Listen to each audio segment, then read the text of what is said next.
আমার ভাইরা বাবারা, এই সমাজে অনেক আমাদের মতো টুপিওয়ালা ভাই আছে, নামাজের কোনো কমতি নাই, রোজাও রাখে, ইবাদত বন্দেগী সব কিছু অনেক বেশি বেশি করে, তারপরেও আমরা তাদেরকে স্যালুট দিতে পারি না, তারপরেও তাদের সাথে আমাদের সম্পর্কটা তত ভালো যায় না, তারপরেও আমরা তাদের পক্ষে কথা বলতে পারি না, কারণ তারা মাঝে মধ্যে এমন কিছু করে, এমন কিছু বলে যেগুলো শুনলে ইমানদারের ইমান ঠিক থাকে না। কথা বলেন ঠিক কি না? হযরত আনাস রাদিয়াল্লাহু তাআলা আনহু থেকে হাদিস বর্ণিত, আন আনাস রাদিয়াল্লাহু তাআলা আন্না রাজুলান ক্বালা ইয়া রাসূলুল্লাহ মাতা সাআতু, ক্বালা ওয়াইলাকা, কিয়ামত কখন সংঘটিত হবে? রাসূলুল্লাহ বলেন, ওমা আ'দাত্তা লাহা, তুমি কিয়ামতের জন্য এমন কি সঞ্চয় করেছো, এমন কি তোমার কাছে আছে? সাহাবী জবাব দেয়, ক্বালা মা আ'দাত্তু লাহা ইল্লা ইন্নী উহিব্বুল্লাহ ওয়া রাসূলাহু।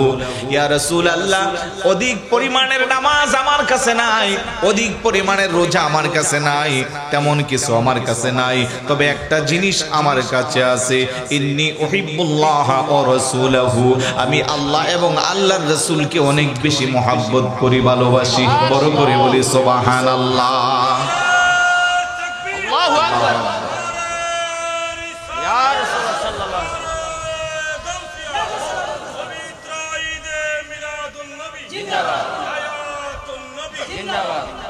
আমার ভাইয়েরা বাবারা, ব্যক্তি বলে, হুজুর আমার নামাজ নাই, রোজা নাই, ইবাদত বন্দেগী বেশি কিছু নাই, তবে আমার একটা সম্বল আছে, আমি আল্লাহ এবং আল্লাহর রাসূলকে বেশি মহব্বত করি, ভালোবাসি। বড় করে বলে সুবহানাল্লাহ। এবার রাসূলুল্লাহ বলে, আনতা মা মান আহবাবতা, তুমি যাকে ভালোবাসো তার সাথে তোমার হাসর নাসর হবে। বড় করে বলে সুবহানাল্লাহ। তার সাথেই তুমি থাকবে। এই জন্য আহলে সুন্নাত ওয়াল জামাতের আকীদা যারা বিশ্বাস করে, তারা সর্বক্ষেত্রে রাসূলুল্লাহর মহব্বতকে সবার উপরে প্রাধান্য দেয়। কথা বলেন ঠিক না? রাসূলুল্লাহর শানে কেউ বেয়াদবি করলে, রাসূলের মহব্বত যার অন্তরে আছে, সে কখনো এটা বরদাস্ত করতে পারে না। এই বাংলাদেশে আমরা দেখতেছি একের পর এক রাসূলুল্লাহর শানে বেয়াদবি করছে এমন নামি দামি বক্তাও আছে না নাই? আরেকটু জোরে বলুন, আছে না নাই? এই জন্য রাসূলুল্লাহ বলে, আনতা মা মান আহবাবতা, তুমি যাকে ভালোবাসো তার সাথেই তোমার বসবাস, তার সাথেই তোমার হাসর নাসর। এই কথা শোনার পরে সাহাবী হযরত আনাস রাদিয়াল্লাহু তাআলা আনহু বলেন, ফামা রাআইতুল মুসলিমিনা ফারিহু বিশাইইন বাদাল ইসলাম ফারিহাহুম বিহা। হুজুর, এই কথা বলার পরে সাহাবারা এতটা বেশি খুশি হয়েছে, ইসলামের পরে আর আমি এত খুশি হইতে কোনোদিন মুসলমান ভাইদেরকে দেখি নাই। সুবহানাল্লাহ। সাহাবারা খুশি হবে না কেন? কারণ তাদের জানের চেয়েও তারা রাসূলুল্লাহকে বেশি মহব্বত করে। কথা বলেন ঠিক কি না? তো যেহেতু আল্লাহর নবী বলতেছে, তুমি যাকে ভালোবাসো তার সাথেই তোমার হাসর নাসর হবে, সাহাবারা নিশ্চিন্তায় তখন ধরে নিল, আমার স্ত্রী, আমার সন্তান, আমার ব্যবসা বাণিজ্য, আমার টাকা পয়সা, আমার ধন দৌলত, আমার খেজুরের বাগান, আমার পানির কূপ, এই সব কিছুর চেয়ে আমি রাসূলুল্লাহকে বেশি মহব্বত করি, সুতরাং রাসূলের সাথেই তো আমার হাসর নাসর হবে। সুবহানাল্লাহ। হযরত ওমর ইবনে খাত্তাব রাদিয়াল্লাহু তাআলা রাসূলুল্লাহর সাথে হাঁটতেছে, আল্লাহর নবী জিজ্ঞাসা করে, আরে ওমর, তুমি আমাকে কেমন ভালোবাসো? হযরত ওমর কয়, ইয়া রাসূলুল্লাহ, আমার স্ত্রী, আমার সন্তান, আমার ব্যবসা বাণিজ্য, টাকা পয়সা, ধন দৌলত, আমার জানটা বাদ দিয়া সবকিছুর চেয়েও আমি আপনি নবীকে বেশি মহব্বত করি। আমার নবী ডাকতাক, ওমর, এখনো আপনি পাক্কা ঈমানদার হতে পারেন নাই। হযরত ওমর কয়, ইয়া রাসূলুল্লাহ, ব্যাপারটা বুঝলাম না। রাসূলুল্লাহ কয়, যতক্ষণ না আপনি আপনার জানের চেয়েও আমি রাসূলুল্লাহকে না বেশি মহব্বত করবেন, ততক্ষণ আপনি ঈমানদার হতে পারবেন না। বড় করে বলি সুবহানাল্লাহ। হযরত ওমর রাদিয়াল্লাহু তাআলা আনহু ডাক দেখো, ইয়া রাসূলুল্লাহ, খোদার কসম, এখন থেকে এই মুহূর্তে থেকে আমি ওমর আমার জানের চেয়েও আপনি নবীকে বেশি মহব্বত করি, ভালোবাসি। সুবহানাল্লাহ। এই মুহূর্ত থেকে আমি আমার জানের চেয়ে বেশি ভালোবাসি আল্লাহর নবীকে। এখন আপনি পাক্কা মুসলমান, এখন আপনি পাক্কা ঈমানদার। বড় করে বলি সুবহানাল্লাহ। আরেকটু জোরে বলি সুবহানাল্লাহ। নবীর সাহাবারা এত বেশি নবীকে ভালোবাসতো। নবী প্রেমিক সাহাবী হযরতে সাওবান রাদিয়াল্লাহু তাআলা ইসলামে প্রবেশ করার পর থেকে সব সময় রাসূলুল্লাহর প্রেমে দেওয়ানা, রাসূলুল্লাহকে অনেক বেশি মহব্বত করে ভালোবাসে। ব্যবসা করে ব্যবসার পাখি যখন হুজুরের কথা মনে হয়, ব্যবসা বাণিজ্য রেখে দৌড়াই আল্লাহর নবীর সামনে গিয়ে হাজির হয়। হুজুরের নূরানি চেহারা মুবারকটা দেখে দেখে মনের আত্মতৃপ্তি মিটাই। সুবহানাল্লাহ। স্ত্রী সন্তানকে নিয়ে পরিবারে সময় দেই। যখন এই রাসূল যেকার আগ্রহ বাড়ে, সব ফেলে দিয়া দৌড়াই আল্লাহর নবীর সামনে হাজির হয়ে যা। এইভাবে ওনার জীবনটা চলতেছে, এইভাবে ওনার জীবনটা চলতেছে। আরেকদিন হঠাৎ করে ব্যবসা প্রতিষ্ঠানে বসে বসে অন্যরকম একটা চিন্তা চলে আসছে। খারাপ লাগতেছে আপনাদের? কথাগুলো বোঝা যায়? কোনো পুরাপুরি বুঝতেছেন না। দু চারটা বাচ্চা একটু কথা বলতেছে। এই সুন্দর আয়োজন, মোটামুটি যদি মাঠটা পরিপূর্ণ না হয়, প্রধান আকর্ষণ, প্রধান অতিথি এসে কি আলোচনা করতে পারবে? আপনারা জানেন ওনার আলোচনায় বাংলাদেশের বিভিন্ন প্রান্তে হাজার হাজার লক্ষ লক্ষ মানুষ উপস্থিত হয়। আলহামদুলিল্লাহ বলবেন না? আলহামদুলিল্লাহ। আমি আসলে শুধু আপনাদেরকে নিয়ে কিছুটা সময় ক্ষেপণ করে ওনাকে একটা সুন্দর পরিবেশ করে দেওয়া, এই জন্য বসা। কথা কোন ঠিক না? একটু মনোযোগ রাখতে হবে আপনাদের। মনোযোগ আছে তো? ব্যবসা করতে করতে আরেকদিন হঠাৎ করে চিন্তা আসলো, আমি সাওবান দুনিয়াতে আসি, যখনই রাসূলুল্লাহকে দেখবার মনে চাই, দৌড় দিয়ে আমি রাসূলের দরবারে যাই, হুজুরকে দেখে মনে শান্তি পাই। কিন্তু আজকে যদি আমি সাওবান মারা যাই, আমাকে যদি কবরে শোয়াই, আমি তো আর রাসূলকে দেখতে পারবো না। আল্লাহ যদি আমারে জান্নাত দানও করে, আমি একটা সাধারণ জান্নাতের মধ্যে থাকতে পারবো। আমার রাসূলুল্লাহর জন্য যেই জান্নাত, সেই জান্নাতে হয়তো আমার স্থান নাও হইতে পারে। সুবহানাল্লাহ। সুবহানাল্লাহ। দৌড়াইয়া রাসূলুল্লাহর দরবারে গেল। হুজুরের নূরানি চেহারা মুবারকের দিকে তাকাইয়া ছোট বাচ্চার মতো বিনাইয়া বিনাইয়া কান্না করে আল্লাহর নবী জিজ্ঞেস করে, রে সাওবান, কেন তুই এভাবে পাগল পারা হইয়া কান্না করিস? ডাক দিয়া কই, ইয়া রাসূলুল্লাহ, ইয়া হাবিবাল্লাহ, আজকে আমার মনের মধ্যে একটা নতুন কল্পনা, নতুন চিন্তা হয়েছে। ইয়া রাসূলুল্লাহ, এই দুনিয়াতে যতদিন আমি বেঁচে আছি, যখনই আপনাকে দেখবার মনে চাই, আমি একটা দৌড় দেই আপনার কাছে চলে আসি, মন খুলে প্রাণ ভরে আপনি নবীকে আমি দেখি। সুবহানাল্লাহ। কেউ আমারে আটকিয়ে রাখতে পারে না, কেউ আমারে বাধা দিতে পারে না। যখনই মনে চায় তখনই আমি আপনার দরবারে চলে আসি। কিন্তু আজকে যদি আমি সাওবান মারা যাই, আমাকে কবরস্থ করা হইলে আপনি নবীরে আর আমি দেখতে পারবো না। কিংবা আমি সাওবানের আগে যদি আপনি রাসূল দুনিয়া থেকে পর্দা করেন, আমি তো আর আপনাকে দেখতে পারবো না। ইয়া রাসূলুল্লাহ, ইয়া হাবিবাল্লাহ, আমি আসছি একটা ওয়াদা নেওয়ার জন্য। আমার একটা আবেদন গো নবীজি, আপনি যে জান্নাতের মধ্যে থাকবেন, আগে যান বা পরে যান, আপনার জন্য আল্লাহ সবচেয়ে সর্বোচ্চ জান্নাতের মধ্যে আপনাকে স্থান দিবে। যেই জান্নাতের মধ্যে আমার আল্লাহ আপনার জন্য স্থান রেখে দিয়েছে, আপনার ওই জান্নাতের কক্ষে আমাকে জারুদার হিসেবে রাখবেননি। জোরে বলুন সুবহানাল্লাহ। ওই জান্নাতে আমি আপনার খাদেম হয়ে থাকতে চাই, যেই জান্নাত আল্লাহ আপনার জন্য নির্ধারণ করে রেখে দিয়েছে। এইভাবে যখন বিনাইয়া বিনাইয়া কান্না করে আমার নবী বড় চিন্তায় পড়ে গেল। আহারে, আমার পাগলা উম্মতের আমি এখন কি জবাব দিব? আমার আল্লাহ ডাক দেখো, জিবরাইল যাও যাও তাড়াতাড়ি যাও, আমার হাবিবুল্লাহর কাছে মেসেজটা পৌঁছিয়ে দাও। ওমাইয়ুতিল্লাহ ওয়ার রাসূল ফাউলাইকা মাআল্লাযীনা আন'আমাল্লাহু আলাইহিম মিনান নাবিয়্যিনা ওয়াস-সিদ্দীকিনা ওয়াশ-শুহাদা'i ওয়াস-সালিহিন ওয়া হাসুনা উলাইকা রফিকা। চিৎকার করে বলি সুবহানাল্লাহ। আল্লাহ বলে, হাবিব আপনি জানিয়ে দিন, ওমাইয়ুতিল্লাহ ওয়ার রাসূলা, যারা আল্লাহ এবং রাসূলের ইতাআত করবে, আল্লাহ এবং রাসূলের দেওয়া বিধি মোতাবেক যাদের জীবন চালাবে, এই পথে এই মতে যারা তাদের জীবনকে অতিবাহিত করবে, ফাউলাইকা মাআল্লাযীনা আন'আমাল্লাহ, তারা ওই সমস্ত ব্যক্তিদের সাথে তাদের হাসর নাসর হবে, ওই সমস্ত ব্যক্তিদের সাথে তাদের জান্নাত হবে। তারা কারা? আল্লাযীনা আন'আমাল্লাহ, যাদের প্রতি আল্লাহ নিয়ামত দান করেছে। তারা কারা? মিনান নাবিয়্যিন ওয়াস-সিদ্দীকিন ওয়াশ-শুহাদা'i ওয়াস-সালিহিন। তারা কারা? নবী যারা, সিদ্দিক যারা, শহীদ যারা, আল্লাহর ওলি যারা, তাদের সাথে তাদের হাসর নাসর হবে। চিৎকার করে বলি সুবহানাল্লাহ। উপস্থিত সাহাবারা ডাকতে কই, ইয়া রাসূলুল্লাহ, এই আয়াতটা কি শুধু সাওবানের জন্য খাস?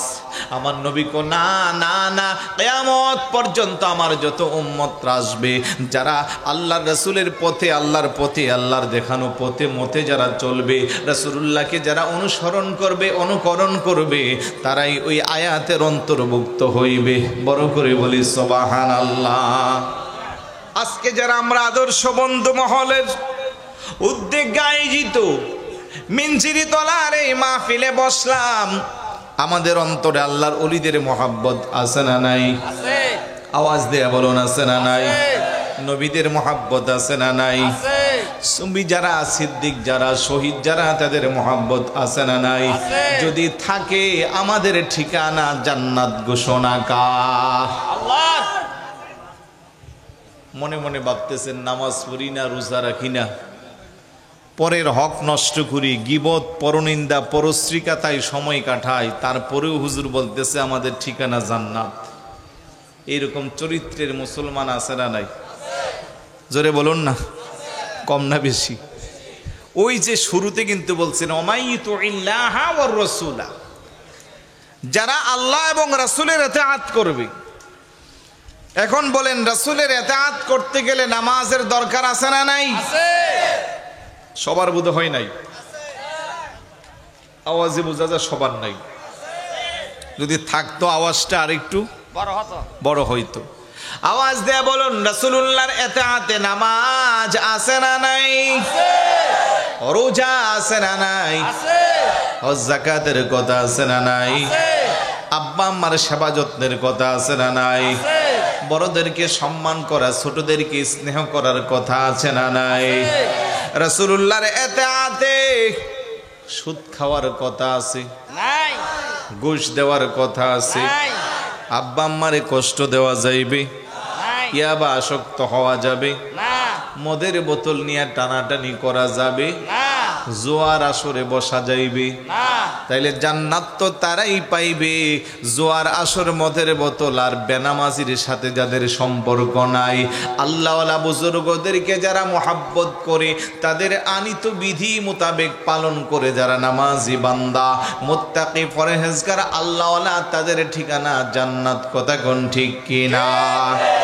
ইন্নাল্লাযীনা আমানু ওয়া আমিলুস সালিহাতি কানাত লাহুম জান্নাতুল ফিরদাউসি নুজুলা। নিশ্চয় যারা ঈমান এনেছে, সৎ কাজ করেছে, আমার আল্লাহ বলে তাদের জন্য আমি রেখে দিয়েছি জান্নাত।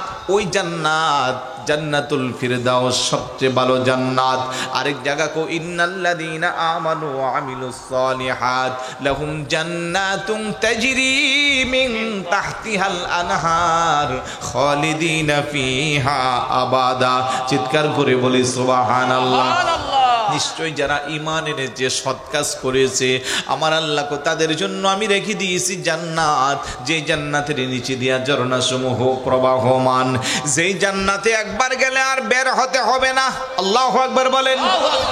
জান্নাত এত দামি নিয়ামত, দুনিয়ার কোনো মানুষ যদি জান্নাতের ব্যাপারে অনুধাবন করতে পারত, আল্লাহর সাথে নাফরমানি করত না, রাসূলুল্লাহর আনিত বিধানকে ছাড়ত না, সদায় সর্বদা আল্লাহর প্রেমে আত্মহারা হয়ে আল্লাহকে খুশি আর রাজির জন্য পাগল পারা হইত। কথা কোন ঠিক কি না?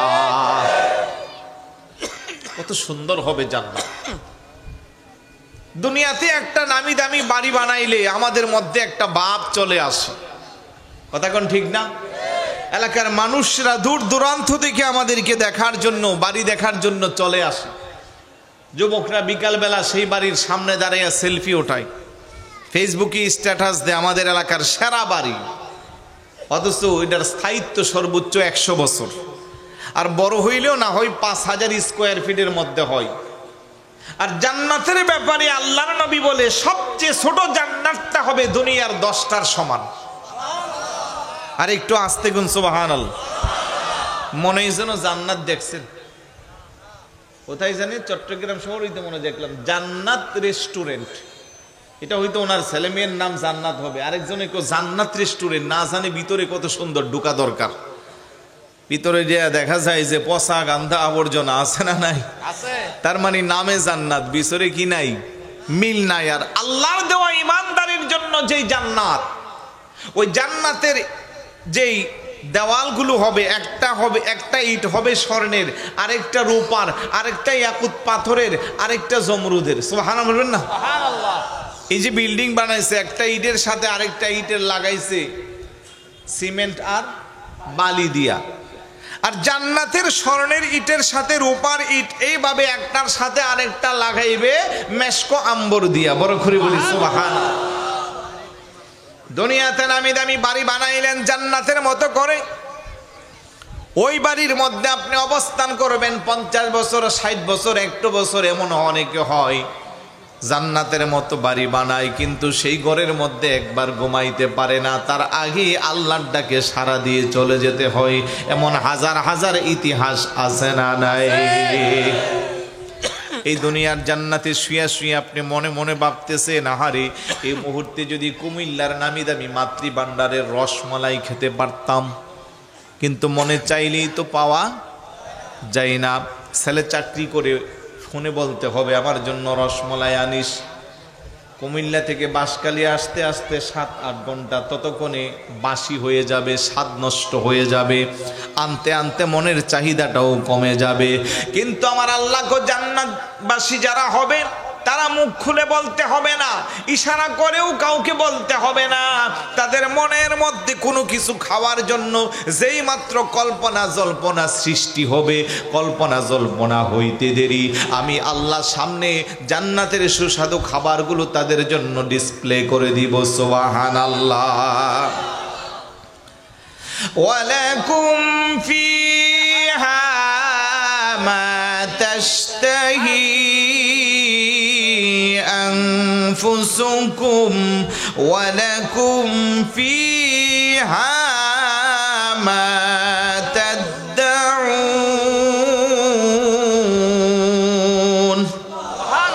আরেকটু জোরে বলুন সুবহানাল্লাহ। জান্নাতবাসীরা জান্নাতে যখন অবস্থান করবে, কিছু খাওয়ার জন্য কারো কাছে মন খুলে বলতে হইবে না, কারো কাছে চাইতে হবে না। মনে মনে যখন কল্পনা জল্পনা করবে, কল্পনা জল্পনা করতে দেরি সামনে এসে খাবারগুলো একবারে উপস্থিত হবে। খেতে খেতে নাক পর্যন্ত খাইবে, আর পেটে কোনো জায়গা নাই, আরেকটা খাবার খাওয়ার জন্য মন চাইবে। হাদিস শরীফের মধ্যে আসছে ওই খাবারটাও সামনে এসে হাজির হয়ে যাবে।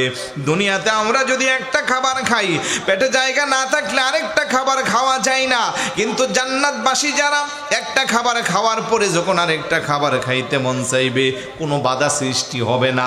পেট খালির জন্য টয়লেটেও যেতে হবে না, বাথরুমেও যেতে হবে না। হাদিস শরীফের মধ্যে আসছে একটা ডেকুর দিবে আর পেটটা খালি হবে, নতুন খাবারগুলো আবার ইচ্ছা মতো পেটের মধ্যে প্রবেশ করাবে। চিৎকার করে বলি সুবহানাল্লাহ। ওই জান্নাতের দরকার আছে নি? যাইতে চান? আওয়াজে তো ছোট কা, এত বর্ণনা দিলাম জান্নাতের, তারপরেও যাইতে চাই বললে আওয়াজ ছোট, কারণ বিবেকটা তো বাধা দেয় যে কোন সাহসে যাইবো, নামাজ তো প্রত্যেক দিন কাজা হচ্ছে, মিথ্যা বলতেছি, অন্যের হক নষ্ট করতেছি, কথা বলেন ঠিক কি না? তাহলে এইগুলো পরিহার করা দরকার আছে না নাই? আমি দুই কদমে চুমু খাবো, দুই কদমে চরণে ধুলি মাকে বগাই, পাইলে নিরালাই গো নবী, পাইলে নিরালাই, পাইলে নিরা। আওয়াজে তো ছোট কা, শিরিকার বেদাতের গন্ধ আছে নাকি? অনেকের কাছে কিন্তু ওই গন্ধ লাগবে যে নবীর কদমে আবার চুমা দিব, কারণ এমনিতেই কদম মুসির কথা শুনলে শিরিকার বেদাতের ফতোয়া দেয়, আছে না নাই? আর সেখানে আবার নবীর কদম বলবে যে নবী তো বহু আগে মাটির সাথে পচে গলে মিশে লেগে গেছে। আর একটু জোরে বলি নাউজুবিল্লাহ। এই জন্য আমাদের আকীদা, আমাদের নবী হায়াতুন নবী, কথা বলেন ঠিক কি না? জবান খুলে বলো না, আমি দুই কদমে চুমু খাবো, দুই কদমে চরণে ধুলি মাখে বগাই, পাইলে নিরালাই গো নবী, পাইলে নিরালাই, পাইলে নিরালাই গো নবী, পাইলে আপনার চরণ খানি, জীবন আমারে হইবে গনি। সুবহানাল্লাহ বলবেন না? পাইলে আপনার চরণ খানি, জীবন আমার হইবে গুনি। দো জাহানের বাদশা নবী, দো জাহানের হাদিসেতে প্রমাণ পাই, পাইলে নিরালাই গো নবী, পাইলে নিরালাই, পাইলে নিরা। আমরা দুই কদমে চুমু খাবো, দুই কদমে চরণে ধুলি মাকে বগাই, পাইলে নিরালাই গো নবী, রহমতে আলমে নবী, গুনাহগারের বন্ধু তুমিও। সুবহানাল্লাহ বলবেন না? রহমতে আলমে নবী,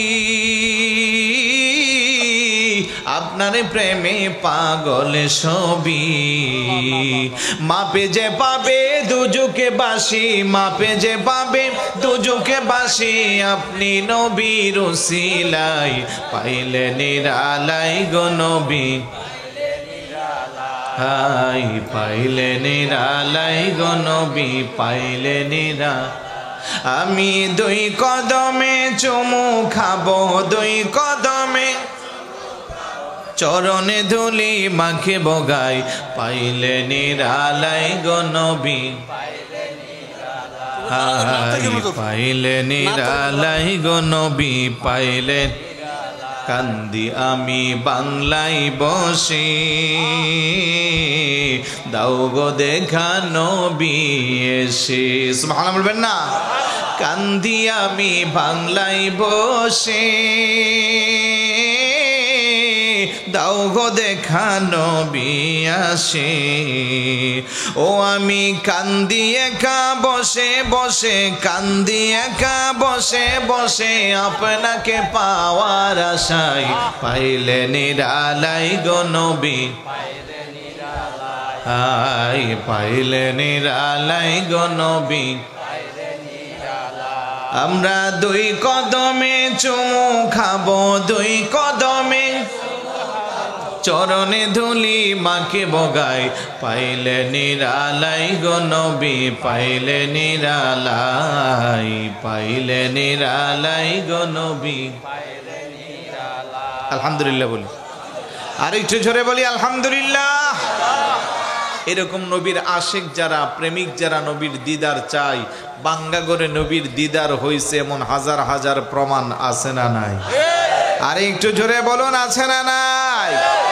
এই জন্য আমরা যারা আহলে সুন্নাত ওয়াল জামাত আকীদা বিশ্বাস করি, ওই সাহাবীর মতো যে সাহাবীর তত বেশি আমল নাই, নামাজও নাই, রোজাও নাই।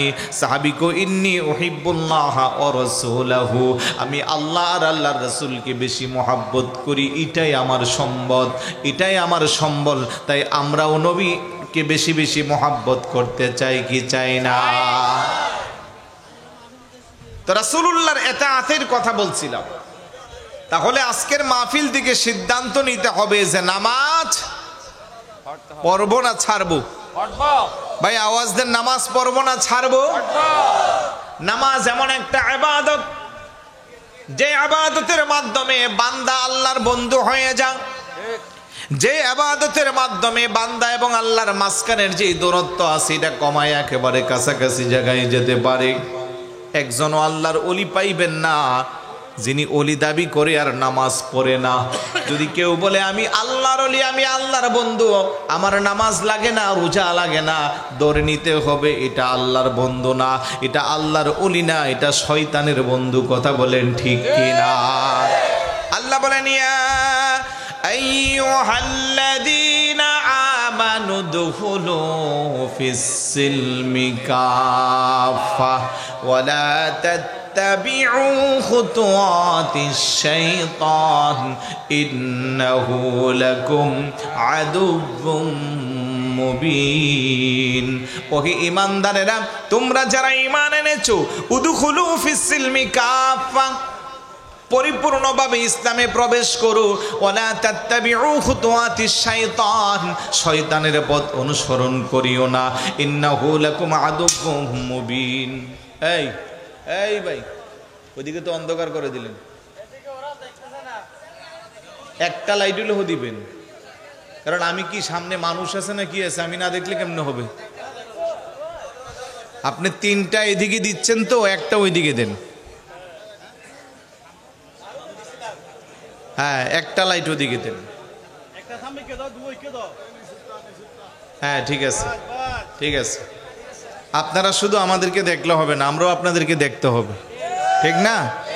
আমাদের দিকে চারটা লাইট দিলেন বাস, আর আপনারা ওইদিকে অন্ধকারে মোবাইল টিপবেন, ঘুমাইবেন, ফেসবুক চালাইবেন, এই সুযোগ আছে নাকি? খবরদার, এখন কিন্তু সব দেখা যায়। উল্টাপাল্টা লড়াপাড়া করলেই আমি ধরে ফেলবো। এই জন্য একটু নিজেদের সুবিধা নেওয়ার চেষ্টা করছিলেন। একটু দরুদ শরীফ পড়ি, আল্লাহুম্মা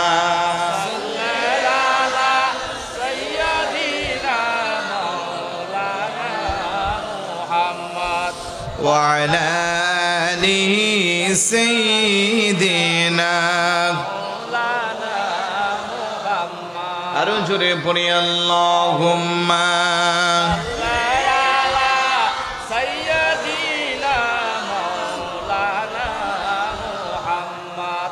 ওয়া আলা আলি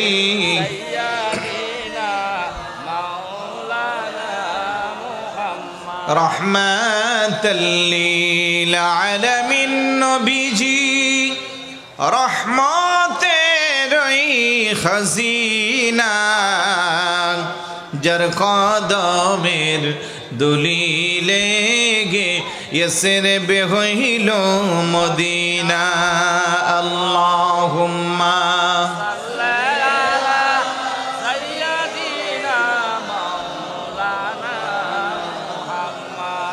ওয়া আলা আলি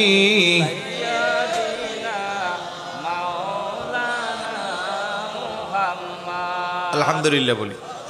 বলছিলাম নামাজের কথা, যেই নামাজের মাধ্যমে বান্দা আল্লাহর বন্ধু হয়, যেই নামাজের মাধ্যমে বান্দার মর্যাদা আল্লাহর কাছে বৃদ্ধি পায়, যে ইবাদতের মাধ্যমে, সে ইবাদতের নাম হলো নামাজ।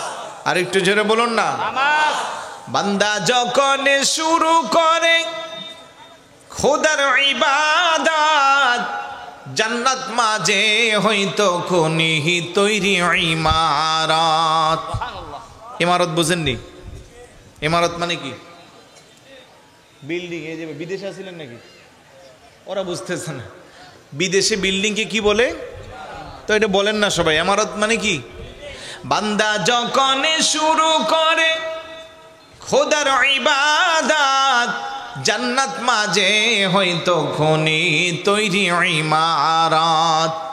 আবার যখন বন্দেগীতে গাফিল হয়া রহি ফেরেশতারা কার্য তখন বন্ধ করে রই খোদার বয়ে যে চুক হতে অশ্রু দ্বারা জরে জাহান্নামের আগুন হারামে সেই চোখেরই তরে কিয়ামতে মুমিনগণের উজুর জায়গা যত নূরে উজ্জ্বলে হইবে যেমন দীপ্তি চাঁদের মতো। চিৎকার করে বলি সুবহানাল্লাহ। আল্লাহর প্রেম, নবীর মোহাব্বত, এইগুলো নিয়ে যখন বান্দা নামাজ শুরু করে, বান্দা যখন ইবাদত বন্দিগি করে, আমার আল্লাহ ওই বান্দার জন্য জান্নাতে ইমারত বিল্ডিং বানাই। বান্দা যখন আবার নামাজ বন্ধ করে দেই, ফেরেশতারাও তার কাজটা বন্ধ রাখে। যারা 70, 80, 90, 100 বছর হায়াত পেয়ে যারা 5 ওয়াক্ত নামাজ যথাযথ নিচই কিন্তু মুসলমানদের মধ্যে হচ্ছে না, এই সমস্ত ব্যক্তি যারা আল্লাহ নবী কোয়াদ দায়ুসুলা ইয়াদখুলুল জান্নাহ, বেগানা কোনোদিন আল্লাহর জান্নাতে প্রবেশ করবে না।